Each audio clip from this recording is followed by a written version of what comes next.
ഒരുപാട് നാളെ മക്കളില്ലാത്തത് കൊണ്ട് ഈ കപ്പിൾ ഒരു കുട്ടിയെ അഡോപ്റ്റ് ചെയ്യാൻ തീരുമാനിച്ചു. പക്ഷേ അവിടെ ഒരുപാട് കുട്ടികളൊന്നുമില്ല, വെറും 3 കുട്ടികൾ മാത്രമേ ഉള്ളൂ എന്ന് സിസ്റ്റർമാർ പറഞ്ഞു. ആ 3 പേരുമാണ് അവിടുത്തെ ഏറ്റവും വലിയ ടെറർ ആയിട്ടുള്ള കുട്ടികൾ. ആ കുട്ടികളെ എങ്ങനെയെങ്കിലും ഒഴിവാക്കാൻ വേണ്ടിയാണ് അവരങ്ങനെ പറഞ്ഞത്.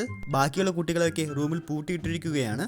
അങ്ങനെ ഇവർ 3 പേരും അവരെ ഇംപ്രസ് ചെയ്യാൻ വേണ്ടി ഓരോന്ന് കാണിക്കാൻ തുടങ്ങി. അപ്പോഴേക്കും റൂമിൽ പൂട്ടിയിട്ടിരുന്ന ഒരു കൊച്ചി എങ്ങനെയോ വെളിയിലേക്ക് വന്നു. ഈ ലേഡിക്കാണെങ്കിൽ അവനെ കണ്ടപ്പോൾ തന്നെ ഭയങ്കരമായിട്ട് ഇഷ്ടപ്പെട്ടു. ബാക്കിയുള്ള എല്ലാവർക്കും അപ്പോൾ തന്നെ മനസ്സിലായി അവരിനി ഈ കൊച്ചു ചെറുക്കനെ മാത്രമേ സെലക്ട് ചെയ്യുള്ളൂ എന്ന്. പക്ഷെ പെട്ടെന്ന് ഒരു ട്വിസ്റ്റ് സംഭവിക്കുന്നു.